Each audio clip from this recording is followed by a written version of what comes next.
Alrighty, welcome to week 4 of Shitcoin Solutions. This week we're gonna KISS it, keep it simple. Well, you know, shitcoin. But that was right off ad-libbed off the top. But you know, so Rick's gonna show our mining process. Mining. We're not gonna cover any farming this week, right? We're gonna do that next. Just so this is GPU. Most people know it as ETH or Bitcoin mining. Are we gonna check the market first, or are we doing that later? Yeah. Let me pull that up real fast. All right. And We'll check in on the market. We're not at all unprepared this week or anything. Yeah. I mean, this is only our second go at this, so you know, whatever. Yeah, our second go for show 3. All right. So let me share the screen. That one there. Ta-da! Ta-da! Now, the state of the market address. At least it's not like it was a few days ago. So we had a little bit of a reversal over the last week or so. People taking gains, but what I see in the charts, it's still very much right on the trend line, the bottom side of it, which means that we, in theory, should go up from here as long as the trend continues to hold. So Bitcoin by market cap is number 1, has been since inception, I guess, and 46,575, 25 at the moment. Backtrack just a hair. Today is September the 14th, 2021 at 2:18 p.m. Eastern Standard Time. Timestamp. So Bitcoin is up 4.83%. It actually is up a little bit for the 7-day average, moving average, almost 1% up. And that's significant considering what it's been for the last week. It's been way down. So, what did it top out at? I don't even remember what the last week's 54,000, I believe, last week. Right. So like when I look at the charts, I look at the top and the bottom of the trend lines.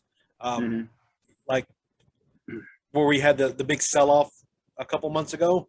That was well below the trend line, but the trend line has been reestablished, and it's in the same trend line that it was in prior to the market crash. So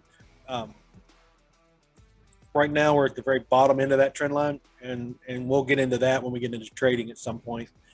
But it's a good entry point, has been for the last week. Any time within the last week, to me, you know, they say there's a lot of people talking about this is not financial advice. This is not financial advice. But I'm looking at reality, and what I see in reality is that this is a good entry point. So go ahead along with this. Ethereum, number 2 by market cap, is at 3,368.53, up 4.74%. Still down 0.25% for the week, but I mean that can literally be made up in a half a second. So you know, but being that it's down 0.25% for the week, good entry point. Just saying. Yeah. What's drop down at some point? Check on the Algorand. It was running while everything was crashing, and Algorand was screaming towards. It still is 76% for the week. Yes, $2.05, down 7%, 7.5% today. But that I would say not a good entry point. No, I would look at the chart and wait for this to. We'll get into trading. We'll get into trading at some other point. Yeah, that's true. Yeah, true. Not a good. I don't know. I don't know if it's a good entry point or not because I've not looked at the chart, so I honestly can't tell. As much history as I have with Algorand, I would highly say that no, that's currently not. I sold out at 0.975 and was waiting at 1.1, and then it just rocketed. Yeah, man, we're going to talk about ETC here in a little bit, and I'll talk about that. but my experience with Ethereum Classic, freaking hate that coin. Anyways, Cardano has ran its way up to number 3 by market cap. That's an impressive run. Holy crap! They are $2.38. They made their way up a little over $3. So right now, honestly, is a good entry point. Sometime soon, I don't know. I'd have to look at it a little bit better, but I don't know. Doesn't matter. It is down 1.41% for the day and up 1.5% for the week. So, finance BNB is now number 4 and $405.55, up a little over 2% for the day and down less than 3% for the week. So, and number 5, Tether, it's $1. Guess what it was last week? Let me see. Last week it was $1. Yeah. I can say it's a good entry point to get Tether right now. Sure. Yeah. I mean, that's a financial advice. That is actual financial advice. Yeah, I think that's the bank because it's backed by the American dollar. Yeah. Well. All right, let's just do top 5.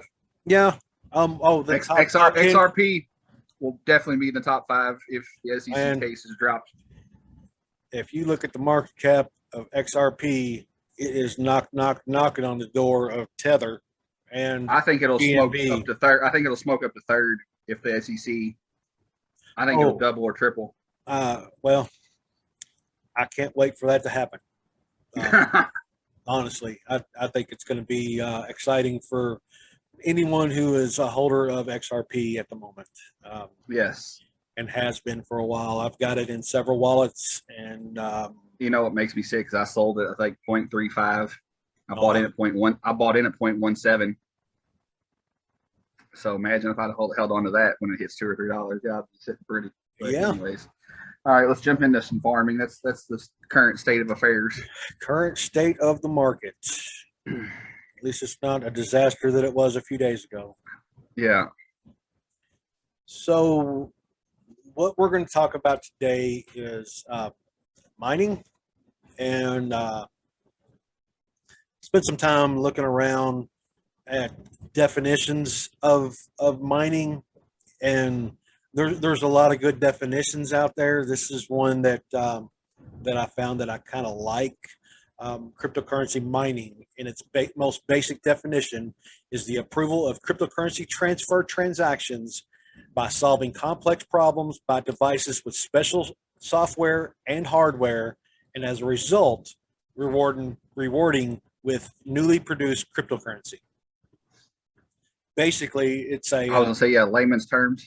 It's a system of reward for participation in the security and the functionality of the blockchains. And what is blockchains, you ask? Well, a blockchain is a growing list of records called blocks that are linked together using cryptography. It is also described as a trustless and fully decentralized peer-to-peer immutable data storage that is spread over a network of participants, often referred to as nodes. Each block contains a cryptographic hash of the previous block, a timestamp, and transaction data. The timestamp proves that the transaction data existed when the block was published in order to get this into its hash.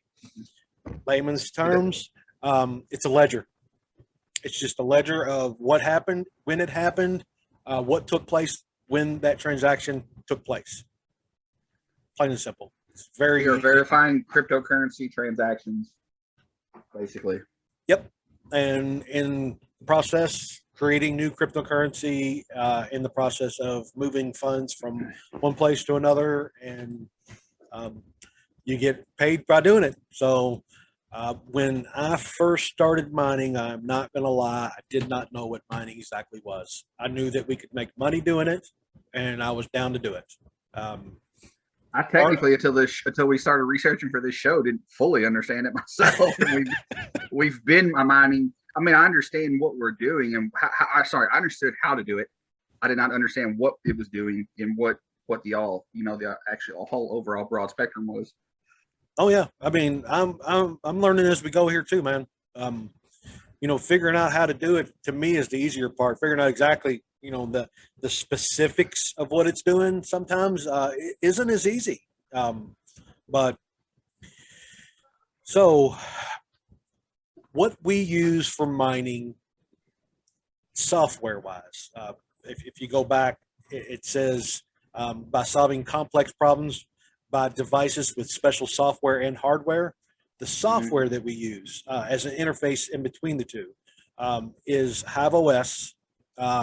Good friend of mine, Nick Cuprion, hooked me up with this software. It's what he uses. Shout out to Nick. Sup, Nick? Seeing you later. And so it's the interface is actually very, very simplified. When you first pull it up, you've got this right here, and this is your welcome page, and you've got different farms that you can farm off of. And what is that page? What's that page called? This is the.hiveos.farm, and we will put a link. But it's a GUI. Oh, this is a GUI, a graphical user interface. We like to learn our technical terms and use them in our podcast so we can learn more. Write down the this right here so I can put it in the link later. What's that? The HiveOS. The HiveOS farm, yeah, sweet. So I don't forget to put it in the links. Okay. And so to set things up, I'll go into a tutorial later on how to actually set things up. If there's any requests for that, but this is more of just what it is we're doing. So I'll not get into the specifics of that. We would like a request because that means somebody actually watched the show and wants to know something, by the way. Just wanted to side note that. Yeah, request stuff. I mean, if it's something that you're interested in and we think we would like some feedback and questions and interaction from our non-existent fan base. This is a good time to add.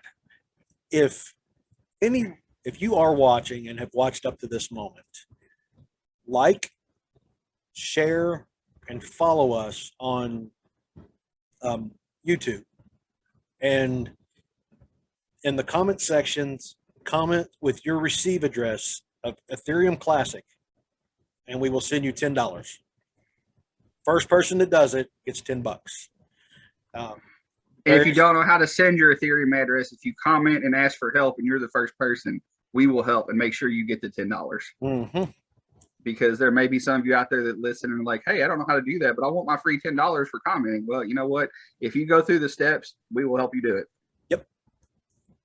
Should have tagged that in the first couple of weeks. Yeah. Because not everybody knows how to use trust wallets and this and that. And that's, like I said, that was episode 1 of how to get into crypto.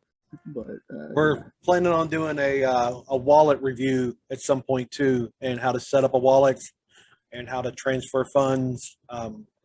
But we're gonna go ahead and get back to this now.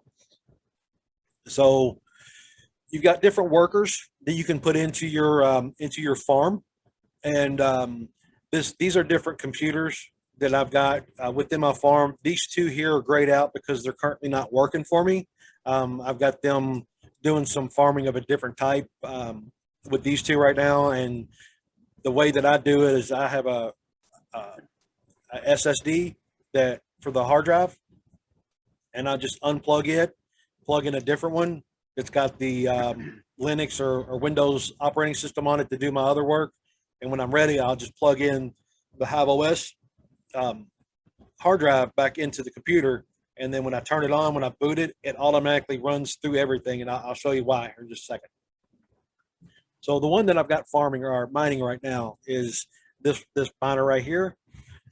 And when I click on that, these are the different algorithms that it's mining. 2 of them are set on ETC, Ethereum Classic, and one of them is on Monero XMR. The XMR is using the processor. So I've got a 16 thread, what do I got on this thing? Ryzen 7 3700X, 8 core, 16 thread processor. And it's currently running probably a little slower than it should. but because this is my mining rig, I'm trying not to kill it. If it can bring me a little bit of money each day, I think it's at probably 80 cents a day or $1 a day in Monero. Last I checked, the prices on it and the equivalent of my hash rate, which isn't much. But if you can make $1 a day by something that's basically sitting there not doing anything anyways, why not, right? Right. And Ethereum Classic is what we are mining right now. I'm trying to work my way up to getting a whole ETC just to have it put away, because you never know in 10 years if it's going to be worth a lot of money or if it's not. But if I can, what we're trying to do is collect, whole values of certain coins and just put them away. And, if we need them to cash out or to invest in later or something, that we can. So right now we're using Ethereum Classic, and how I do this is, let me go back to the hardware side of things here on what is mining. We are currently using for the graphics cards, the GPU mining. We're using a Radeon RX 550, a GeForce GTX 1060 3 gigabyte, and a Radeon RX 6800. Can you pull up, Lee, you still there? Yeah, I'm sorry. Can you pull up the hash rates and the value of each one of these that you see down here real quick? And Yep. while I'm going on. Yep. So you've got a hash rate, which is the amount of participation that each one of these are able to complete per second, I believe is what it is. And the higher this hash rate is, the more that you're participating. So you get a higher stake in the reward. And you can solo mine, and they go off of luck when in all of this. So you've got an algorithm, and whoever can decipher and complete the transaction and put the log into the blockchain the fastest gets rewarded. And so what everyone's done is, because it's become so complex, is that they've been pulling their hash rate together. So you've got a pool of thousands of different miners that have their equipment, and within the Hive OS here, I'll get to the flight sheets in a minute, and that's how you set that up to know which pools that you're joining. And so you're pulling all your information together to try to complete these faster. So you get paid out based on your participation in that pool. So the Radeon, this is a 4 gig. The reason why these two, why we're doing Ethereum, is because these two cards right here are too old and too outdated to compete in the Ether-based cryptocurrency. So we decided to go ahead with the ETC. Plus, it's kind of got a high upside anyway. So I'm kind of hoping that this gamble pays off by doing this right now. Probably got about another 6 days of ETC, and then we're going to switch over to something else. Right now, the 6800 is should pull in just a little over $3 a day. So ETC, the 1060 is pulling in maybe $1 a day, and 60 cents on the RX 550. So I mean, we're at around $5 a day between the three. Yeah, that's what I thought it was. Give or take, depending on the fluctuating value. Of course, ETC at one point, I think it hit 180, and right now it's like $56. So I mean, if ETC ever jumped up, that would be some. I mean, it was 150 plus, 156, or where it was just 2 months ago. Yeah, so it was up there pretty good.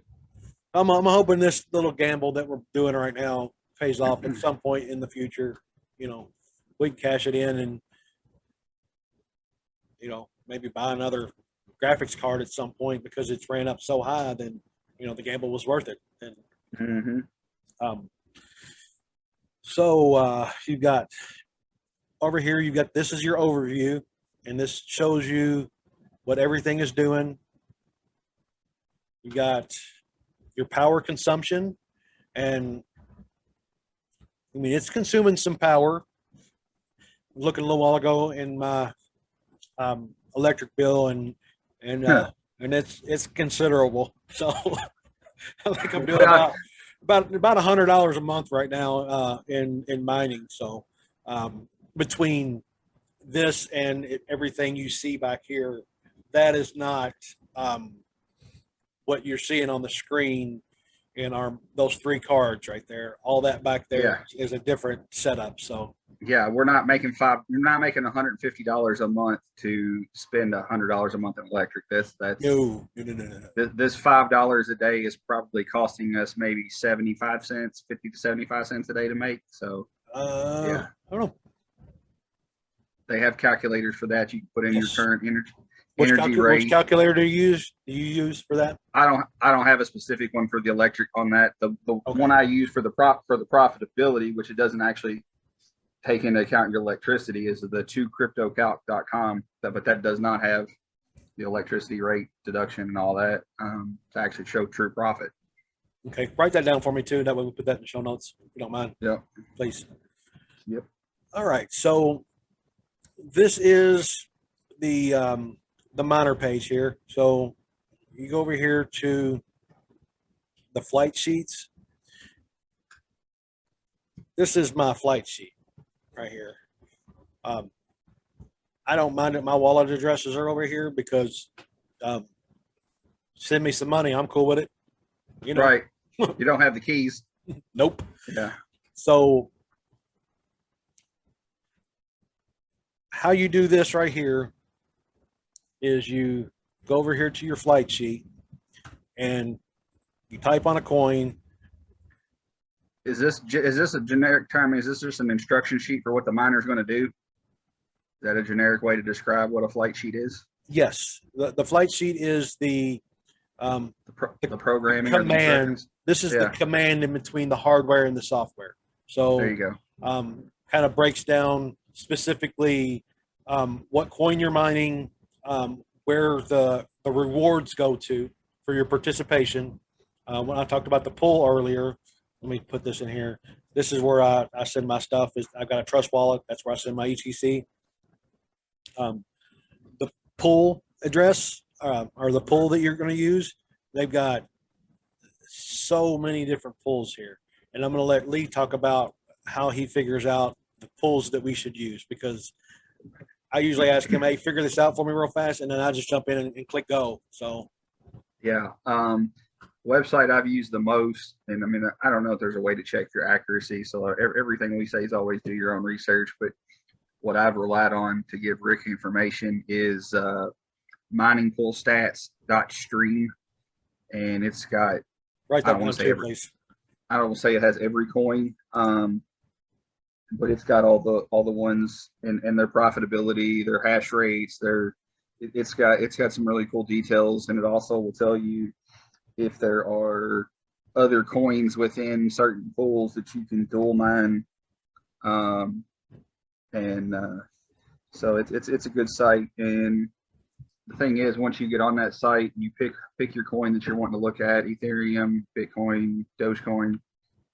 There may be 20 pools, and the one thing that we've learned in our experimenting is that not necessarily the biggest pool, just because it's the biggest and has the most hash rate and technically is making the most money per day, does not mean that is going to make you the most money per day. Finding the right size, the right fees. Also, if you're, like I said, you're doing any dual coin mining, and multiple things can affect what is the most profitable for your setup. I mean, we jumped in to one mining setup for Chia. I think it was 8th when we originally started. Now it's 2nd.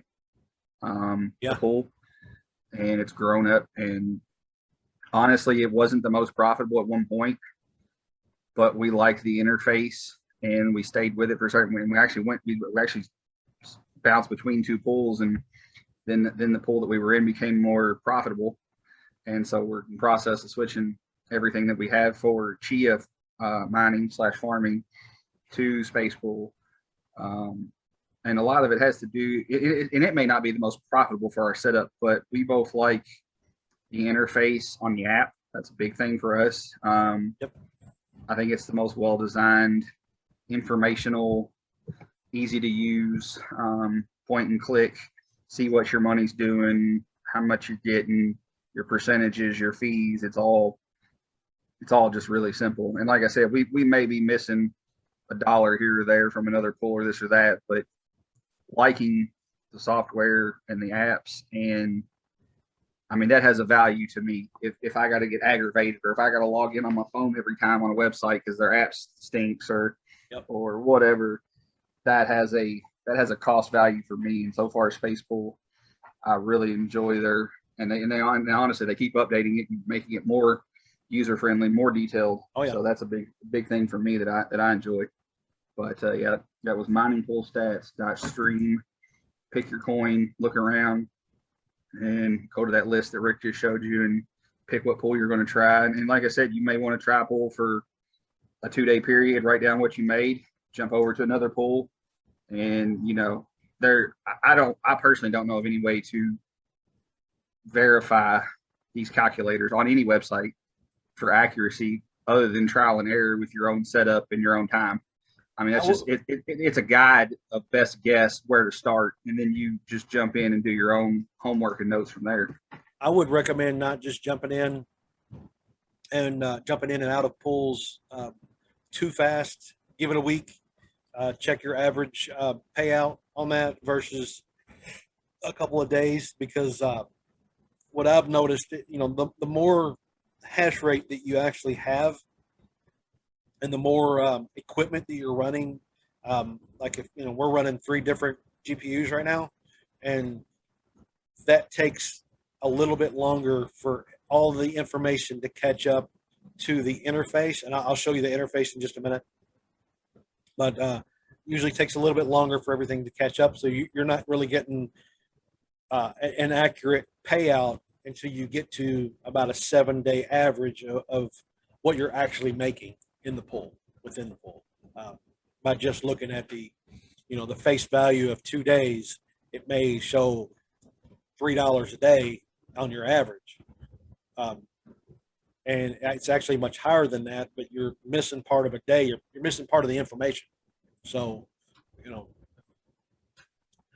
moving on. So we're going to pick Ethermine here and click that. And now here comes your miner. I have AMD cards and I have NVIDIA cards within the same mining rig. So, and I've also got a CPU, so you can actually CPU mine some of this stuff too. I don't know if CPU mining on ETC, if it's even possible, but it's got it here as an option. So I've never tried it. So what I typically do is I'll click my Team Red miner. It just seems to work for me. So I stick with it. And then you click Add Miner. Add Miner means you're using a different algorithm. This is where the algorithm comes in, and the I don't know if we talked about that earlier, but basically this is the software interface between this and the hardware that's on your computer. So you got this is the software, and the hardware is where we were talking about each individual graphics card earlier. So because I've got AMD GPUs in there, I use this one for the algorithm for that, and then I'll do another same coin, same wallet, same pool.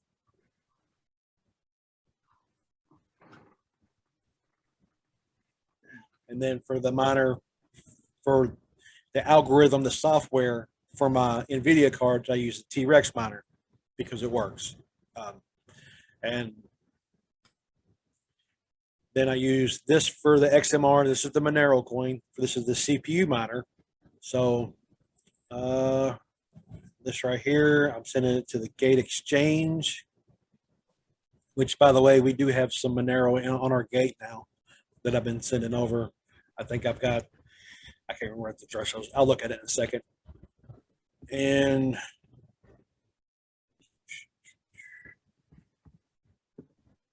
I don't think that's right.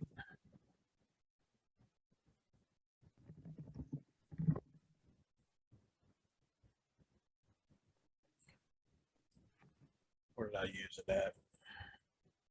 Did that thing I just sent pop up on your end? Mine XMR.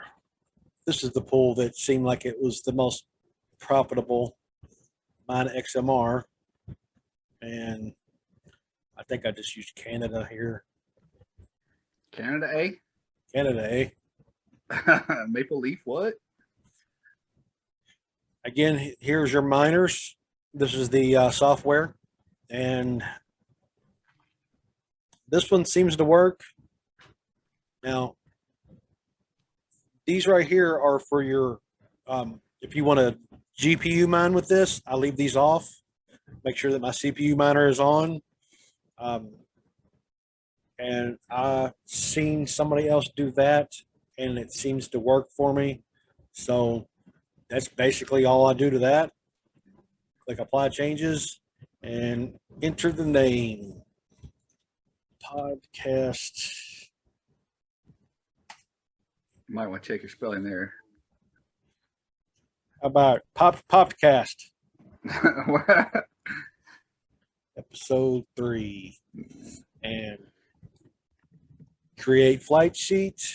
It is successfully created. So podcast episode 3. And it is basically, if you look down here, it's basically all the same stuff that I've got down here that I'm running. I'm not going to start a new flight sheet, but I'll show you how to do that, because it'll just stop my mining and create a lag in the video. So I'm not going to do that. That's a hardcore no. That's a hardcore no. So it's almost time for new shit. Just FYI. What's that? I said it's almost time for some new shit. Yeah. Okay. Flight sheet, and you go over here to your flight sheets and podcast number 3. You would click this, and it would update everything, and basically pull that one up here so that it's all up here. Like I said, I don't want to do that for time constraints. So you get that done. Once all this right here, you can click on refresh. Let me do this real fast.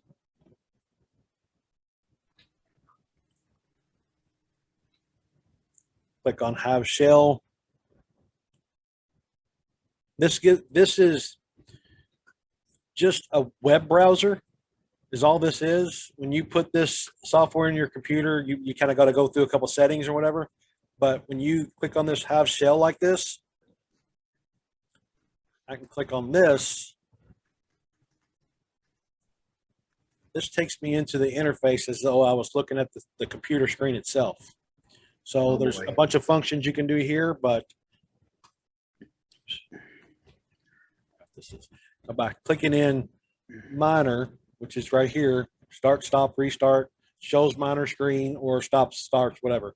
So what is this called? The Windows run line?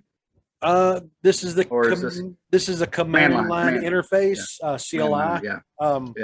That is basically the GUI, the graphical user interface, simplified down to just a command line interface. I was going to say, it's not simplified. It is definitely not simplified. It is in computer terms, but not in human terms. Yeah, well, so this actually shows each one of the cards that we're using. Shows their temperatures.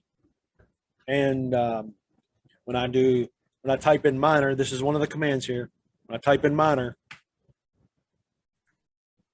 here's the different jobs, the receive jobs, the job IDs, how fast things are running, what is running, what's not running.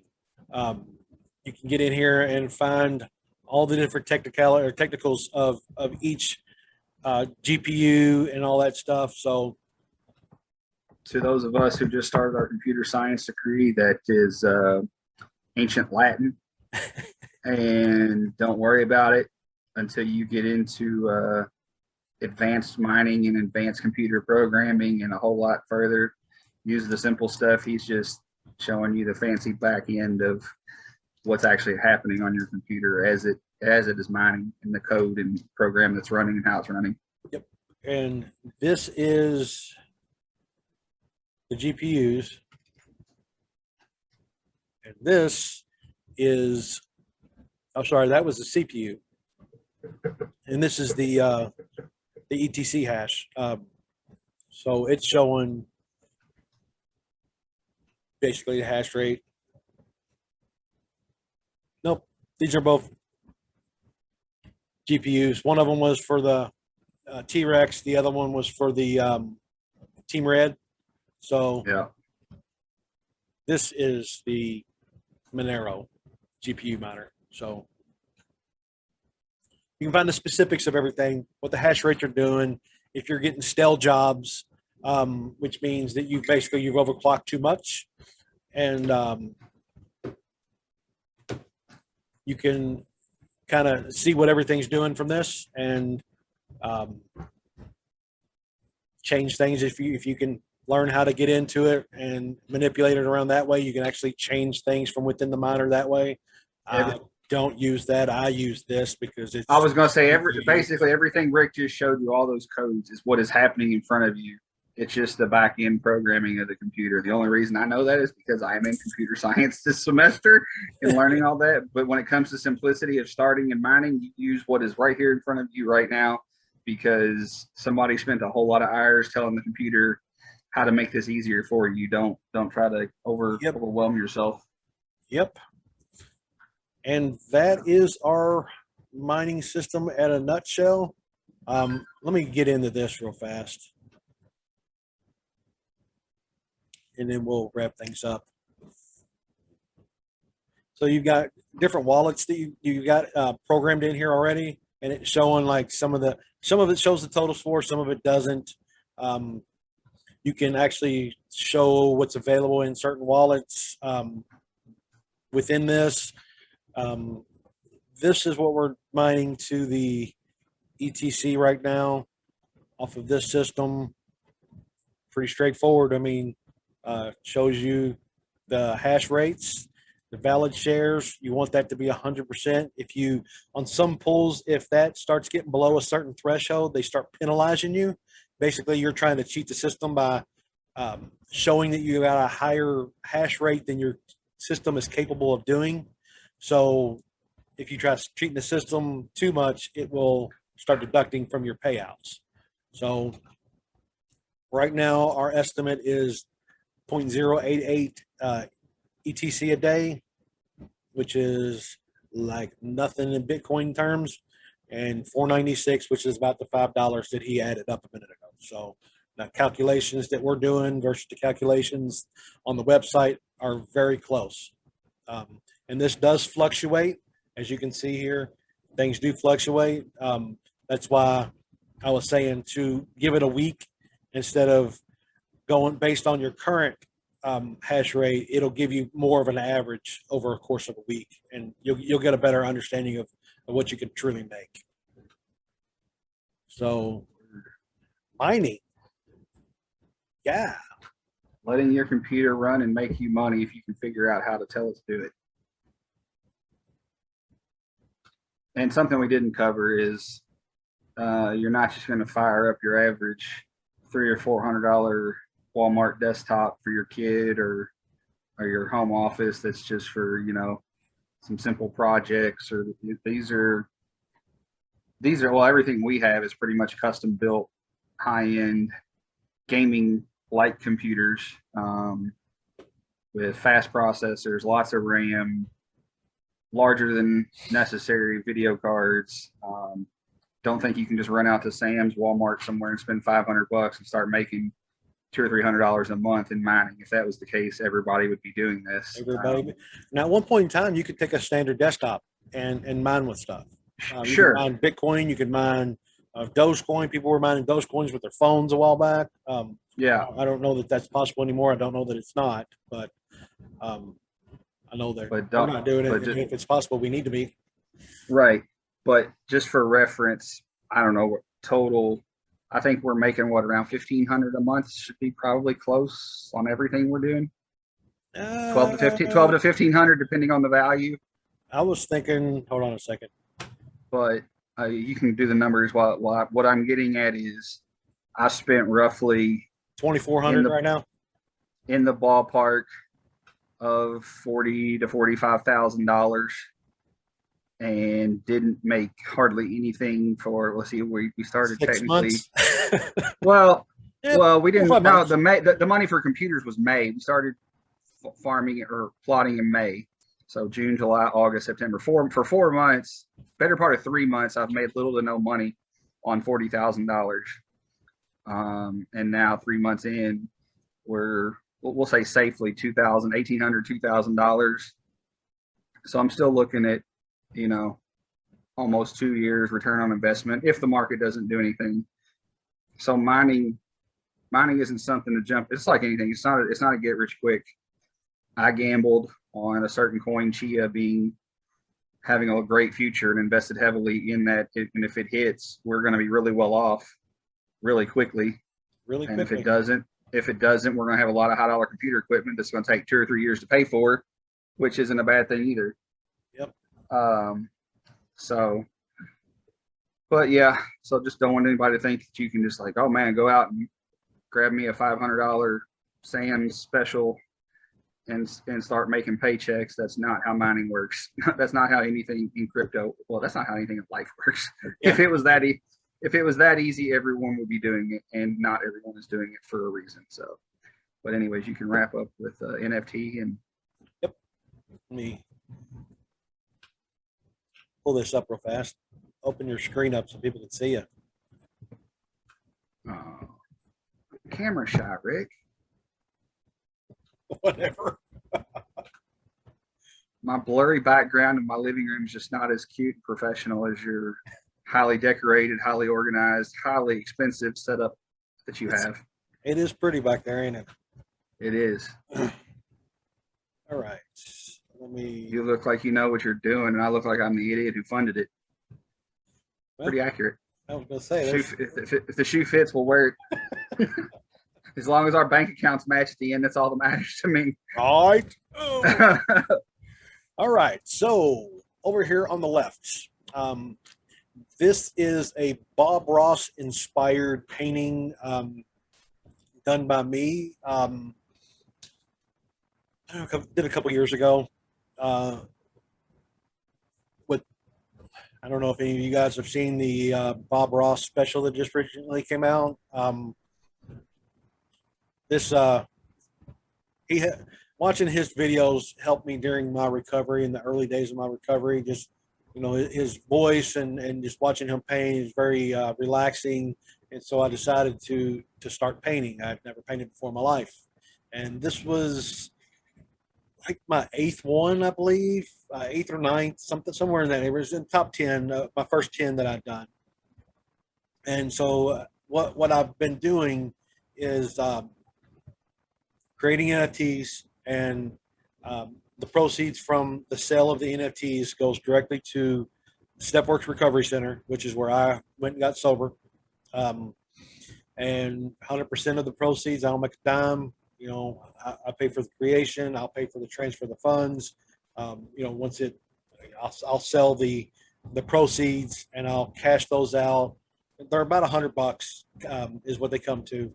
It's a 0.25 BNB, which is about $100 right now. And that money will go directly to Stepworks Recovery Center. I've got a guy there that I send the funds to, and he handles everything from there. He works for the company and takes care of things for me.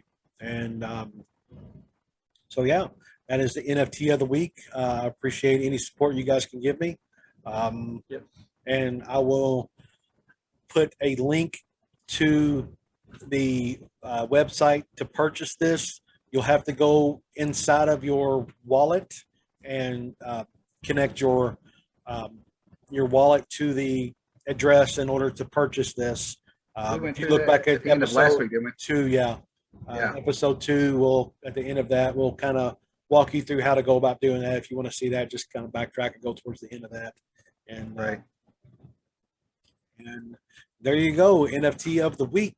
And Also, reminder, if you do anything to interact with us, we'll send you $10 of ETC. Be the first person to comment, like, do anything to let us know that somebody's watching, not just the friends that we've begged to like and subscribe to our show. especially if you watch it all the way to the end, that means you got some patience, man. Matter of fact, absolutely. If you make it to the end, we'll make it 20. If you hear I heard you'll give you 20, I'll make it 20 just because I'll know I'll know you scrolled to the end. You took the time to scroll to the end. We'll double it. It's all there. If anybody catches this and you can say, well, I heard 10 in the middle and 20 at the end, you get 20 because we know you actually did your research and found the $20 egg at the end of the show. Yeah, that's like it's like 3 or 4 days worth of mining for us on this machine right here. So Right. So that's 4 days. Big, I figured we'll start ramping. Well, maybe that's what we need to do, Rick. Maybe each week we need to start throwing 10 at it and cap it at maybe 100 until somebody catches on that we're trying to give away free money. And every week and once we start getting, say, over $50, we'll make it a little harder. You got to like, share, blah, blah, blah, plus comment, or, and until we get to the $100, then we'll just start advertising. We're giving $100 away and we'll have a pretty strung out, process to get the 100. Maybe you got to bring 10 subscribers or, some kind of something. I don't know, something to make it more interesting. $10 a week doesn't motivate a lot. I mean, it would motivate me. I'm too lazy. So I can't, start putting a little skin in the game, and maybe we'll get some more interaction and likes and subscriptions to our show. Yeah. So talk to us. Tell us something. Give us some feedback. Yeah. If you think this was a waste of your time, tell us it was a waste of your time. Yes. I'll send you $10 for telling me like that was completely worthless. You sucked away 45 minutes of my life and only paid me $10. But that's like going to the KFC testing or any of those Scarborough research online thing. You do something, you get minimal amount of money. So hey, look, if we paid you $10 to waste your time, you're probably at home drawing unemployment anyways. So it's all good. You can't have much of a life if you've wasted this much time. Hell no. So $10, you just, that's a free scratcher. Go get you a scratcher and double up. All right, that's it for Shitcoin Solutions this week. All right. Stay shitty. That's right. Shitcoin Solutions is intended for entertainment and educational purposes only. We are not financial advisors and are not registered to provide financial advice. Our opinions and the opinions of the guests of our show are strictly our own. The cryptocurrencies discussed on the show and various forms of social media are not a solicitation to purchase or sell any security in any form. If you decide to buy or sell any of the cryptocurrencies or securities discussed on the show, Shitcoin Solutions is not responsible for any gains nor losses that result from the opinions of the host or guest. The best way to learn about any of the vast amounts of cryptocurrencies available is to do your own research.